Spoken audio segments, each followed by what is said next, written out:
Who wants to be inspired? Who wants to be inspired?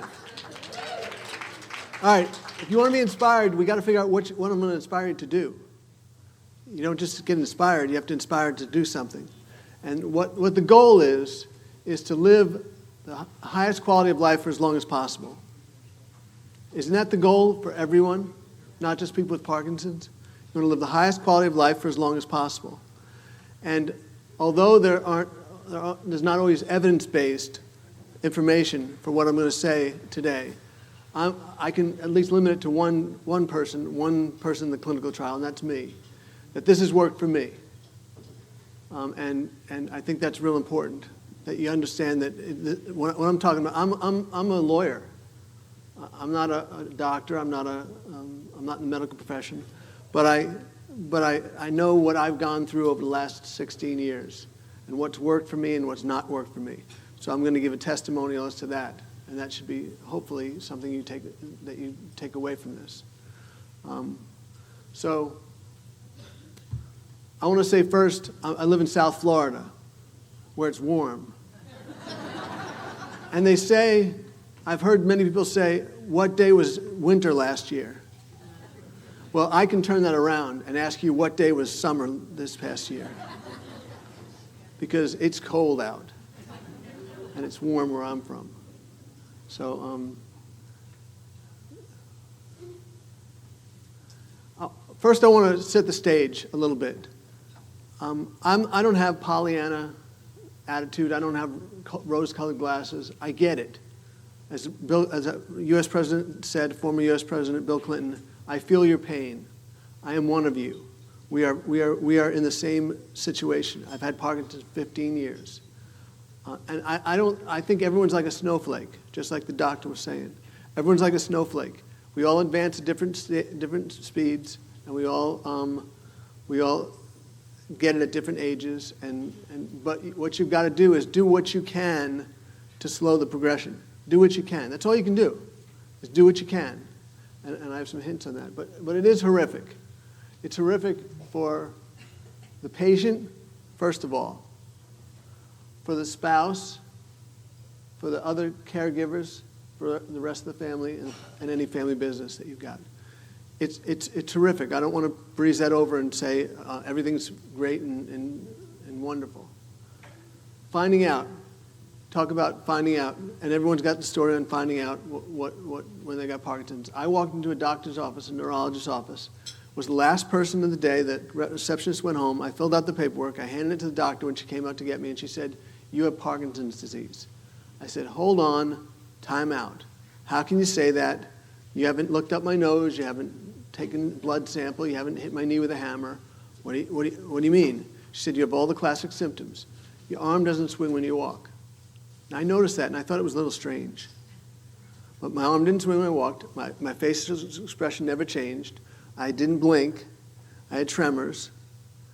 And my handwriting was illegible. Now, I'm a lawyer, so my handwriting, of course, is illegible.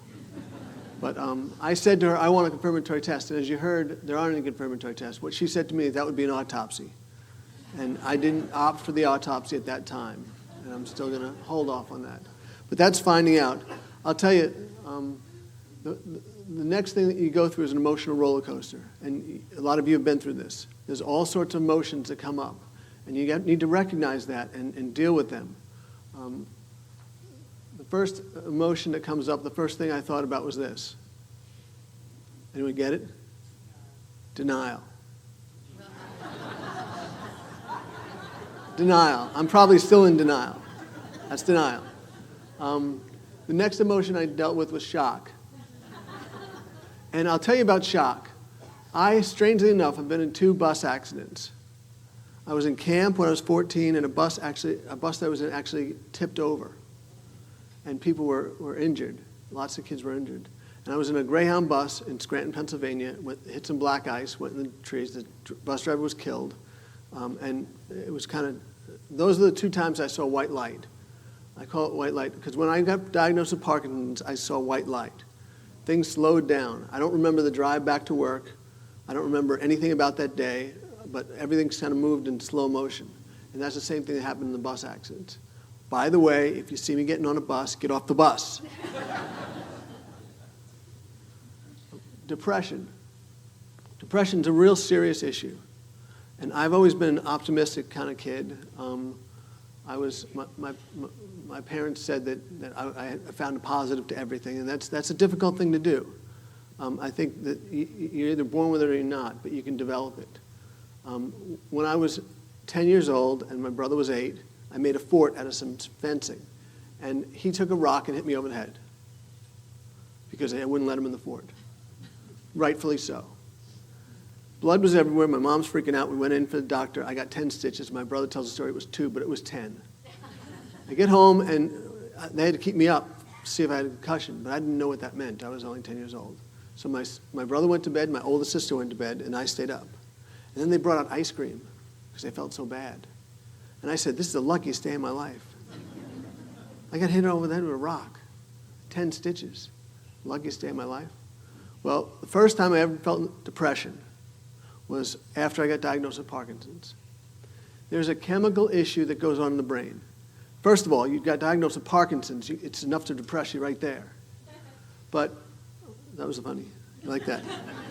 She liked that. I was driving along in my car, and I went into the deepest, darkest hole. Not literally, not the potholes here. Figuratively. I didn't care if I lived or died. And that was my first experience with depression.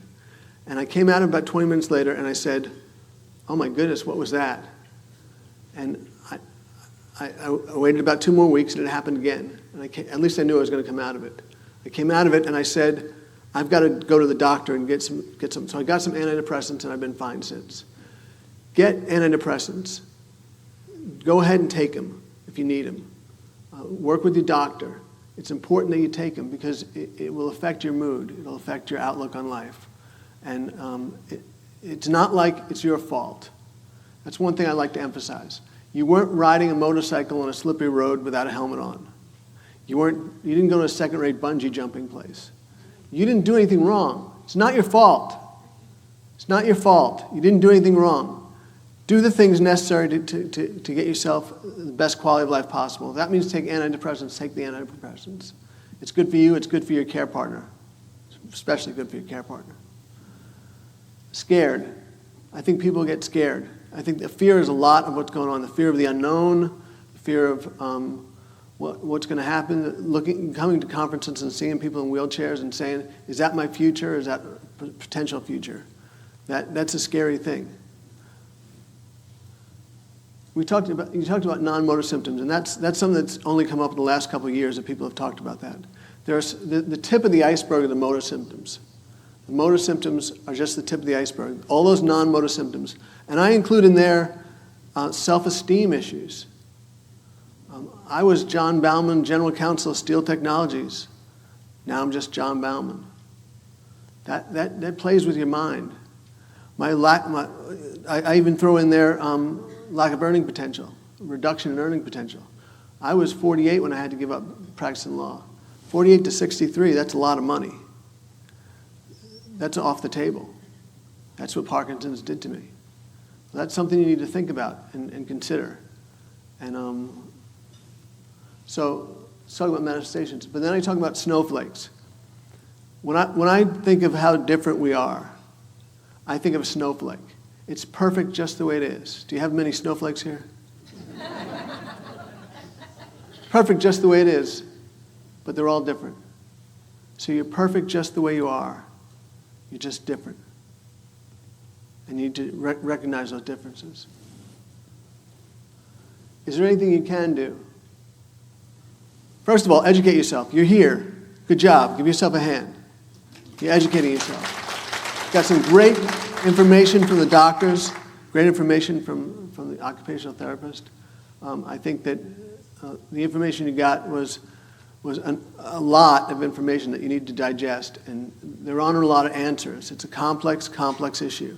There are not a lot of answers. That's what I came up with in my studies. Form your team. Now, who's in your team? Who do you want around you? You need a movement disorder specialist. You heard that. That's what they said, get a specialist. You need physical therapist, occupational therapist. You need a massage therapist. It's not always thought of, but if I had a lot of money, I'd get a massage every day. I love getting massages. You need to bring in someone from Parkinson's Society, get to know them, so that they can give you answers to questions that you have. There's a whole, you have to form a whole team around you, and that's what's important. And then reclaim your positive perspective. Find a way to reclaim your positive perspective, and I'll talk about that at length.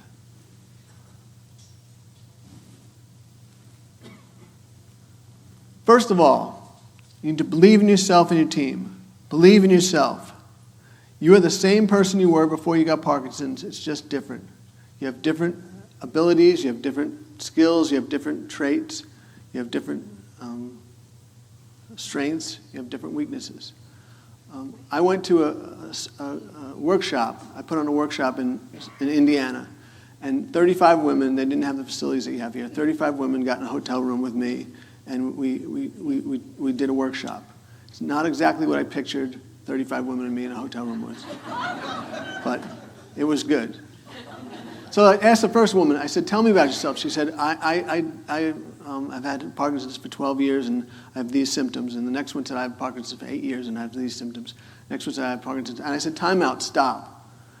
You are not Parkinson's. You are so much more than Parkinson's. Tell me about yourself. The first one brightened up and said, well, I'm an architect and you can see one of my buildings in the skyline of Indianapolis. Awesome. And the second one said, well, I raise prize-winning tomatoes. I'm a gardener. And I said, that's great.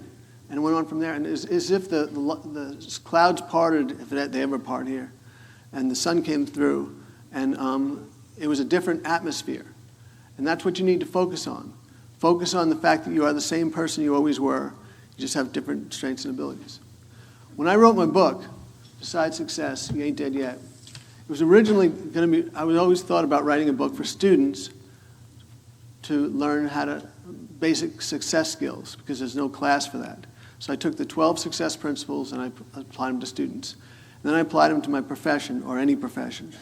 Well, thank goodness I got Parkinson's, because it added a whole new dimension to this, being successful with Parkinson's. And the same principles apply. You need to do an assessment of what you can do and not focus on what you can't do. Focus on what you can do. I'll tell you what I can't do. I can't practice law anymore. I can't play softball anymore. I love playing softball. But what I can do is I can do this. And this is what I love to do. And this is what I enjoy most in life. So you're giving me a lot of pleasure and enjoyment. And I thank you for that. But believe in yourself and believe in your team. I love this Tim Story quote, regain your shout. What it's from is, do you know how when you're 10 or 11 years old, you walk into your house and you say, I'm home! No one need be home. There may be no cars in the driveway. You knew no one was home. But you came in the house and announced your presence with authority. I'm home! Well, somewhere along the line we lost that. Whether we were beaten down or whatever, we need to regain that. Regain your shout. Regain your shout. Be the strong person that you are. Be the person that has inner strength. Be the person that has determination. Be the person that has resilience. Be the person that has persistence. Do those things. Now, I'm not saying that when I'm halfway through 90 minutes of hot yoga, I don't say to myself, what the heck am I doing? Why am I doing this? I have to continually remind myself why I'm doing this. I do this for my care partner so that she has less of a burden. I do this for my children so I can walk my daughter down the aisle one day. I do this for my grandchildren that are not existent yet so I can carry them and they don't have to be put in my lap in a wheelchair. That's why I do this. And I have to keep reminding myself, and that's what keeps me going. Anyone know who this is?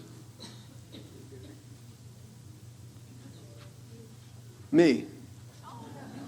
No, it's not me. It's not Jose Batista. It's Ted Williams. Ted Williams, Red Sox fan. I'm a big Red Sox fan. Ted Williams. Reason I bring up Ted Williams is he was known as arrogant and conceited, but he also had a great belief in himself. And I use him as an example of someone who has a great belief in themselves. He batted over 400, which is in 1941, which is hasn't come close to since. That means he got 4 hits out of every 10 times up. He was asked by a reporter when he was 65 years old how he would do against today's pitching. And he said, I'd hit about 210, 200, and which is 2 hits out of every 10. And the reporter was taken aback and said, how can you say that? You're one of the best hitters of all time, and you think you only hit 200 or 210. He said, well, goodness sake, I'm 65 years old. How do you think I'd do against today's pitching? Well, what's crazy about that is he still thinks he can get 2 hits out of every 10 at 65 years old. That's confidence. That's the type of confidence you need to exude. You need to have that kind of self-esteem and self-confidence. Who do you think this guy is? My man. I lived in Louisville, Kentucky for 20 years. I got to meet Muhammad Ali, his wife, his daughters. He said, I am the greatest. I said that even before I knew I was. Wow. That's some serious self-esteem. That's what you need to show. My daily action plan. I break up my daily action plan into like daily things, daily. Not big picture things, but daily. And that's what I think everyone here needs to focus on. What can you do on a daily basis? Well, first of all, time and medication. You heard that from the doctors. Take your medication on time. Take your medication when you're supposed to. Don't wait. Set your alarm on your watch. Everyone's got watches. I don't have a watch, but everyone else has watches.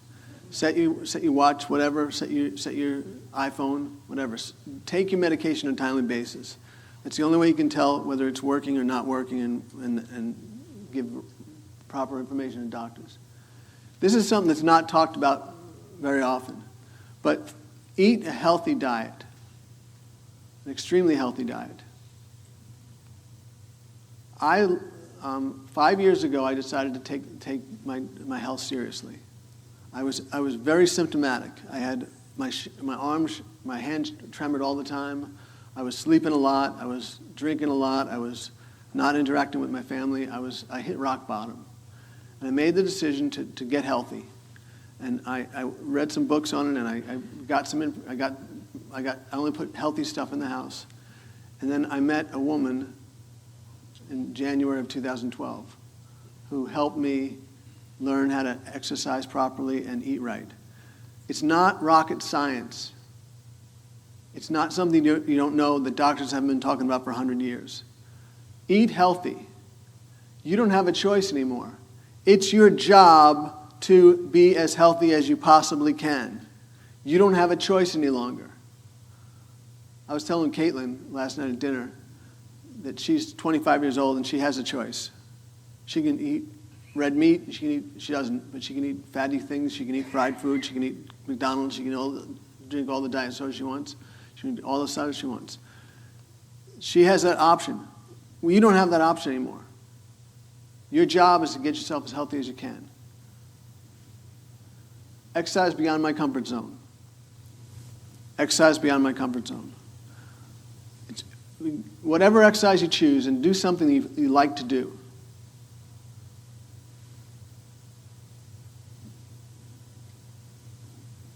When I met my now wife, she was doing Shaun T. Insanity. The name is perfect. Just this wild workout. She was jumping over imaginary logs. Now, I'm the one that's supposed to be hallucinating, but she's jumping over the imaginary logs. And she's doing the Heisman maneuver. She hates football, but she's doing the Heisman maneuver.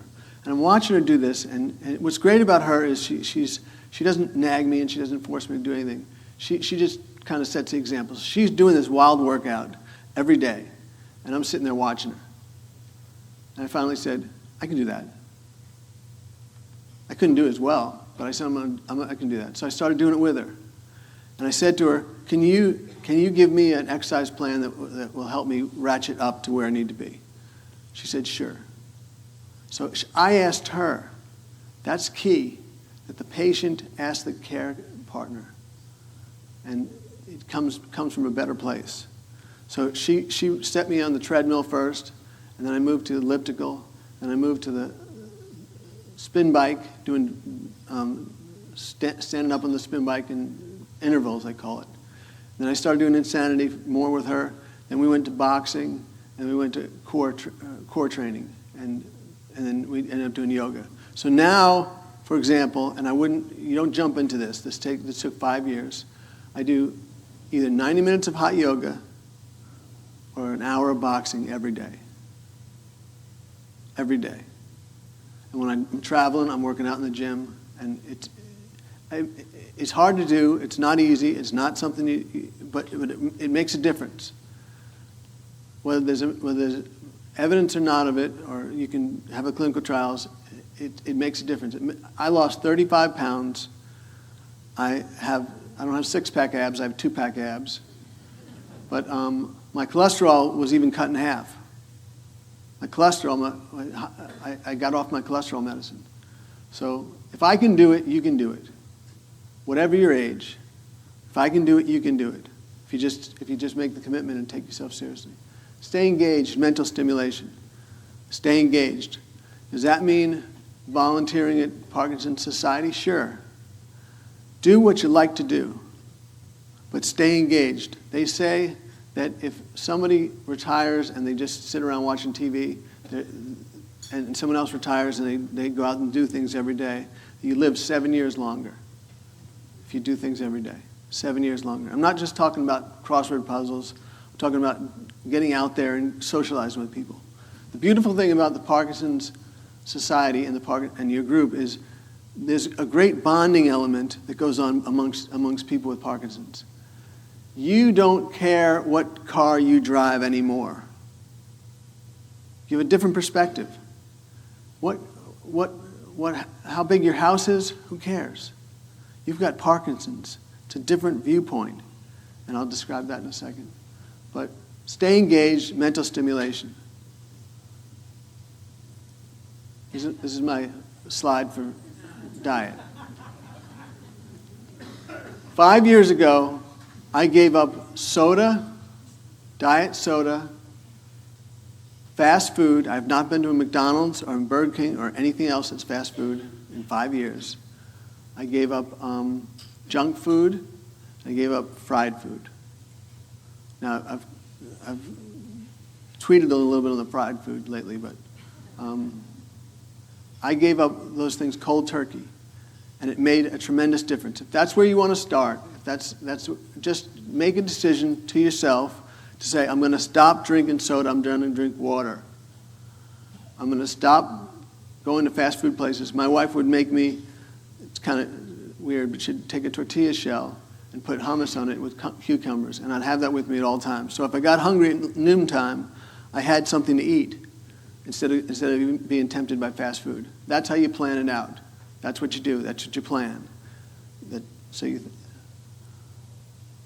This is my wife and me doing kettlebells.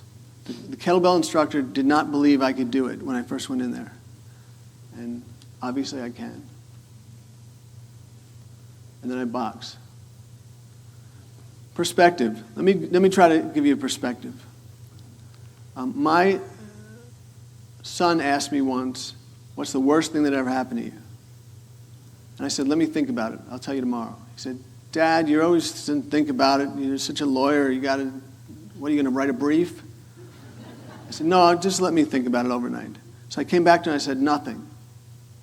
He said, Dad, you have Parkinson's disease. How can you say nothing? I said, your sister didn't die. My daughter, Katie, was born without a diaphragm. She had a 40% chance of living. We were given the option of terminating the pregnancy. We chose not to. The nurse saw the imperfection in her. What happens is the stomach moves up in the lungs area, and the lungs don't have a place to develop. So she had to be put on a life support system immediately. 6 days into her life, she had to have a Gore-Tex pad put in, and she has cerebral palsy today. She was on life support for 60 days. I imagined her funeral. I imagined what it would like to put her in the ground. When you have that image in your mind, nothing is the worst thing that's ever happened to you. And that's what I told him. You've had your blinders removed. I don't know if you know Roddy McDowall, but Roddy McDowall died in 1999. He was a great actor, and he took the role of the butler in the movie Overboard. And I often wondered, why did he take that role? One of the things that I profess in my book is raise your level of awareness. Continually question what is and see beyond what's apparent.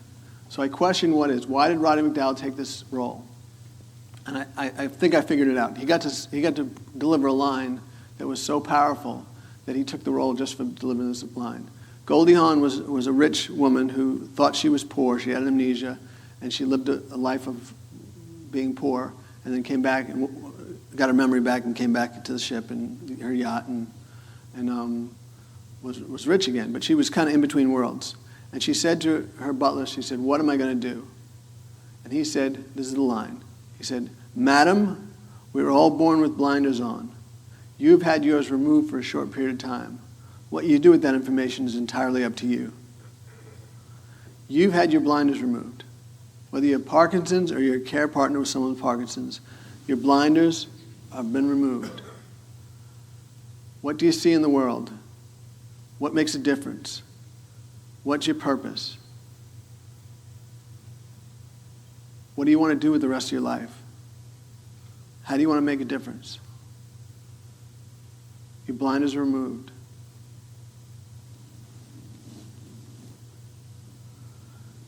This is 2012. That's what I looked like. I was inflamed.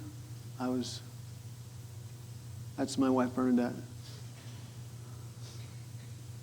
One saying that I think is real powerful is you don't know how strong you are until being strong is the only option you've got. That's what I mean by it's your job. You don't have the option anymore. You have to be strong.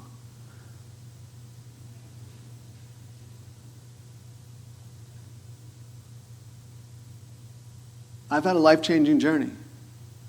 I would be in an office somewhere, probably reading contracts on a Saturday. I typically worked on Saturdays, instead of being in front of you wonderful people. I've had a life-changing event. What I do with that information is entirely up to me. As you heard in the introduction, that was a great introduction. I didn't write that. I taught 1,000 students at University of Louisville. 1,000 students, and I've had several dozen come up to me and say, "I would never have gone to law school had you not taken your class." That's the ultimate in compliments. I got rated really high, but my son says that's because I'm an easy grader. Wrote Decide Success. I don't think I would have ever gotten around to doing that. And I help others. What greater role could I play than helping others? What greater role could you play than helping others? Got to go to Malaysia. If anyone reads Mandarin Chinese, let me know because I don't know what this article says. It's a great picture of us, but I have no idea what they're saying. When I did my speech in Malaysia, there was a woman there translating to Mandarin Chinese. And I would talk for 15 minutes, and then she would repeat it in like 2 seconds. I said, "There's no way you could have said everything I just said." But talk about Michael J. Fox. I think he's from Kansas or Texas or something. I'm not sure. Somewhere. Michael J. Fox. Actually, my wife says when we first met, my hand was pounding on the table because of the tremors. And she said, "What's that?" I said, "Parkinson's." She says, that Michael Jackson thing?" No, Michael J. Fox. Query me this. Would he have raised $400 million in for Parkinson's research had he not gotten Parkinson's? Was there a reason that he got Parkinson's? I don't know. I don't have the answers to these questions. My mother, who's a wonderful person, she's still alive. She's 85 years old. She's about a year into my Parkinson's. She said to me, "Now, you know, John, everything happens for a reason." I said to her, "Time out. still a lawyer. You changed a word. Your favorite saying was everything happens for the best, and now you're saying everything happens for a reason. Why'd you change your word? She said, because you got Parkinson's and I can't imagine that's for the best. Huh. Don't ever say can't to me. I set out to prove to her that Parkinson's somehow, some way, is for the best. And that's what I try to prove every day that I wake up. She still hasn't come around. She still doesn't believe it's for the best, but I'll take for a reason. Uncover your purpose. I say uncover for a reason. It's already there. Your purpose is already there. You just need to uncover it. It doesn't need to be created. You've got your purpose. You know what it is. You know what it is right now when you think about what you enjoy doing and how to help people. Jim Valvano, on living life to the fullest. He was 6 weeks away from passing away, riddled with cancer, and he did the ESPY Awards. He did a speech that was awesome, and he talked about living every day to the fullest. And what he said was, if I think, I laugh, and I cry, whether tears of joy or tears of sadness, I've had a heck of a day. A heck of a day. So think about that. You need to laugh every day, you need to think every day, you need to shed tears every day, and you'll live a full life.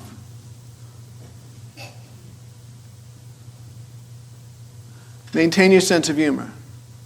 I went to New York City, and I did not know until I went to New York City and saw a Smurf that I dressed like a Smurf.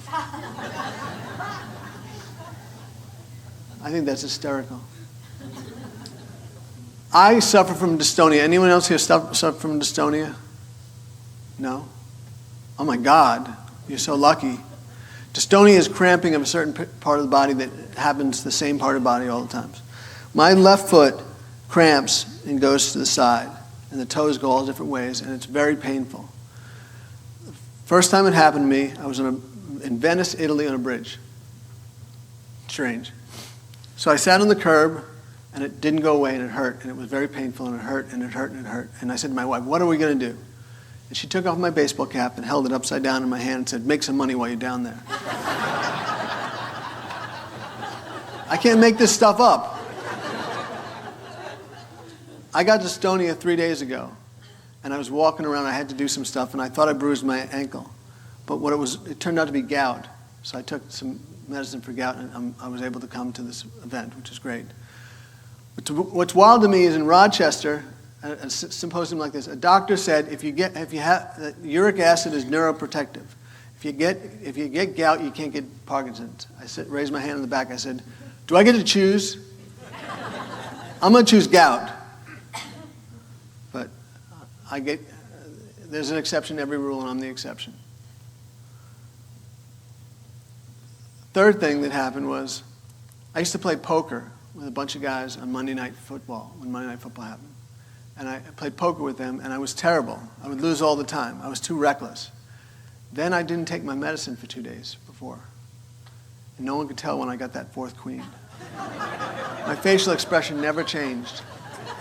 They thought I was cheating. They threw me out of the game. I want to talk to the care providers, the care partners. And I call them care partners. My wife was nice enough to speak last weekend in Pittsburgh with me, and she did a breakout session. She really opened my eyes to a lot of things. And what she said was, the reason she likes to call them care partners is you are partners. It's not up to the patient to rely upon the care provider or the caregiver or the care partner to do all the things that they need to do.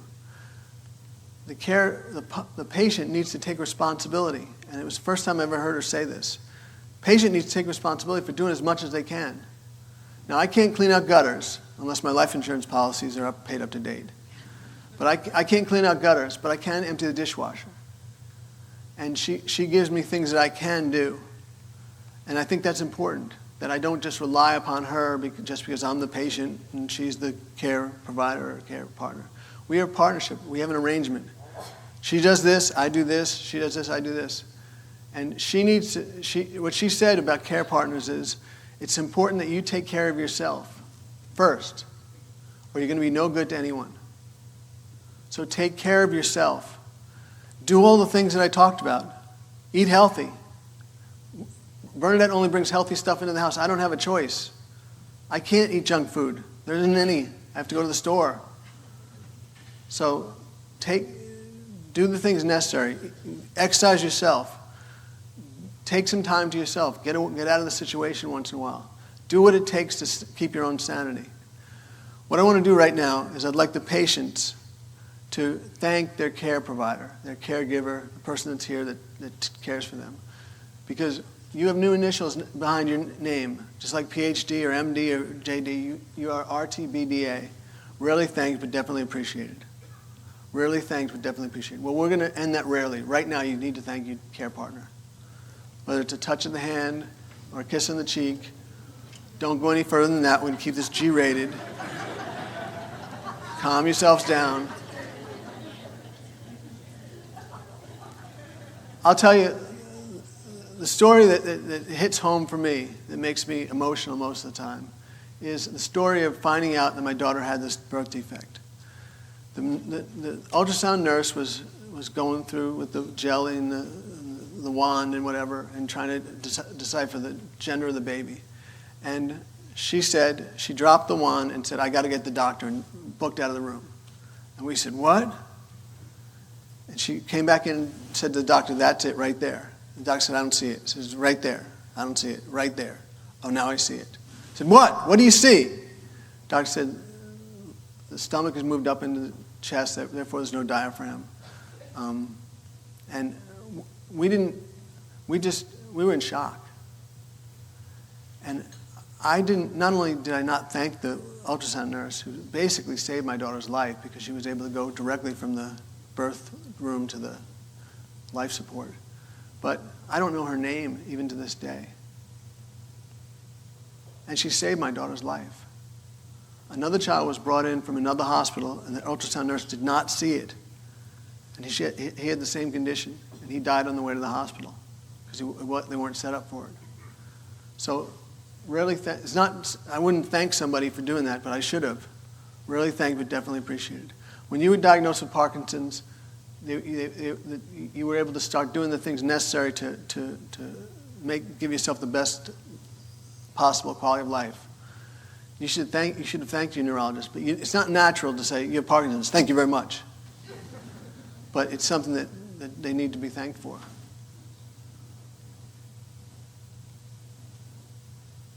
These are the applicable success principles.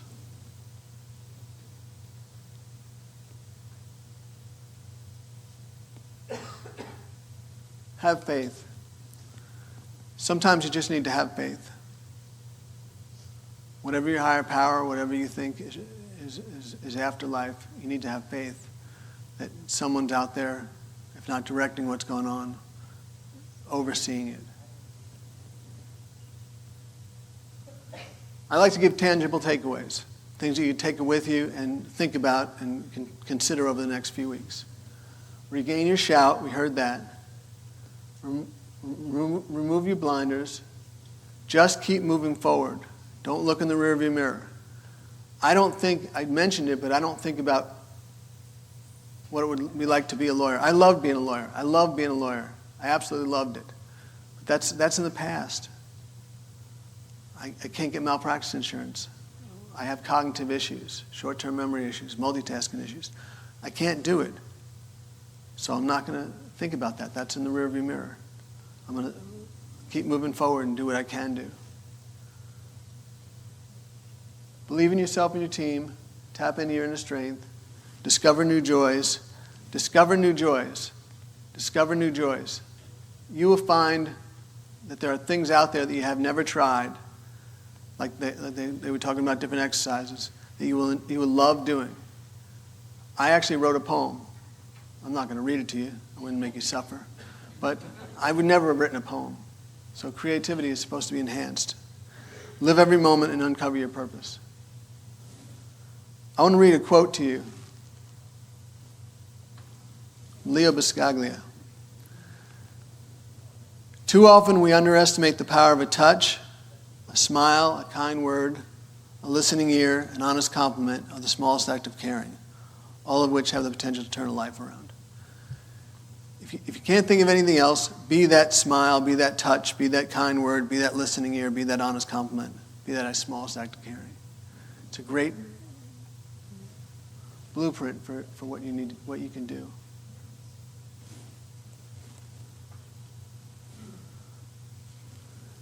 You can influence your experience.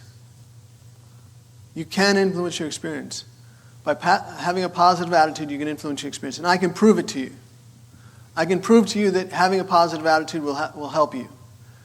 When the doctor talked about a double-blind study with a placebo, the reason they do that is because they give half the participants a placebo, a sugar pill, and half them the medication. The first 3 months, everybody gets a benefit. Everyone gets better for the first 3 months. What else is that but the power of the mind? You think you took the medicine, and you get better. That's just factual. So therefore, your mind is a very powerful thing, and you can be as positive as you can be. Start today to bring hope back into your life. Let me tell you a story. I was in San Antonio, and I'll do the same thing here. I know it's getting late, and I know you've been here and you've been very patient.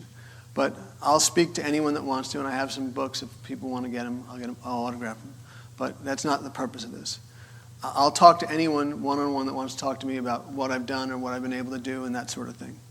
I went through the line in San Antonio, and the last person in line was this gentleman. I said, "Do you have Parkinson's?" And he said, "No, my wife does." I said, "Well, she's not here." She said, "Didn't feel up to it. She has rheumatoid arthritis as well as Parkinson's. She's in a wheelchair, and she just didn't feel up to coming, though she's watched several of your YouTubes and is a big fan." I said, "Oh, what are you doing right now?" I said, "I'm about to go home." "Think we can get there and get me to my airport? I got a flight in 3 hours." He said, "Sure." So I got in a stranger's car, drove to the house, surprised her, got to know her a little bit. He left the room, and she said to me, "I'm thinking about ending my life." Now, I'm not trained in this. I'm not Dr. Phil. I don't know what to say. But I did notice that she had pictures of children on the wall. And he had told me that she was an English teacher. And I said, "Who's those kids on the wall?" She said, "Those are my grandchildren." "Have you taught them everything you need to teach them?" She said, "No." I said, "Then you have a reason for living." That was a powerful moment. Inspire yourselves, inspire others. Be a part of the Parkinson's community. Don't be shy about being a part of the Parkinson's community. Don't be ashamed to be a part of the Parkinson's community. It's a great community because you have a real bond, and it's something that's real and tangible, and something that you can the support groups can be really helpful, and you can find inspiration. So if I've found inspiration in what I've been going through, you can find inspiration in what you've been going through. Thank you very much.